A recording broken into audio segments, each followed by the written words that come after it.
కార్తీక మాసంలో ప్రతిరోజు శివుడిని పూజిస్తూ ధ్యానిస్తూ కార్తీక పురాణాన్ని పఠిస్తారు. కృతయుగం నాటి ప్రజల అనుభవాల సమాహారమే ఈ కార్తీక పురాణం.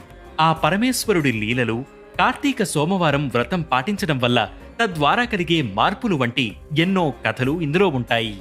కార్తీక పురాణాన్ని శివుడు పార్వతీదేవికి, బ్రహ్మ నారదుడికి, శ్రీ మహావిష్ణువు లక్ష్మీదేవికి చెప్పారని, ఆ తర్వాత వశిష్ఠ మహర్షి జనక మహారాజుకు చెప్పగా ఆయన దాన్ని భూలోక ప్రజలకు తెలియపరిచారని నమ్ముతారు. ఆ పరమేశ్వరుడికి ఎంతో ఇష్టమైన ఈ కార్తీక మాసంలో కార్తీక పురాణాన్ని చదవడం వల్ల ఆ కైలాసవాసుని కరుణా కటాక్షాలు లభించి మోక్షాన్ని పొందుతారని, మరణానంతరం కైలాస ప్రాప్తి కలుగుతుందని పురాణాలు చెబుతున్నాయి. కార్తీక మాస ప్రారంభం నుండి కార్తీక పురాణంలో పేర్కొన్నట్టు రోజుకొక అధ్యాయం చదవాలి. ప్రతి కథలో ఏదో ఒక నీతి ఉండనే ఉంటుంది. కాబట్టి చదవగానే అయిపోయిందని కాకుండా అందులో ఉన్న నీతిని అర్థం చేసుకుని దాన్ని జీవితంలో ఎలా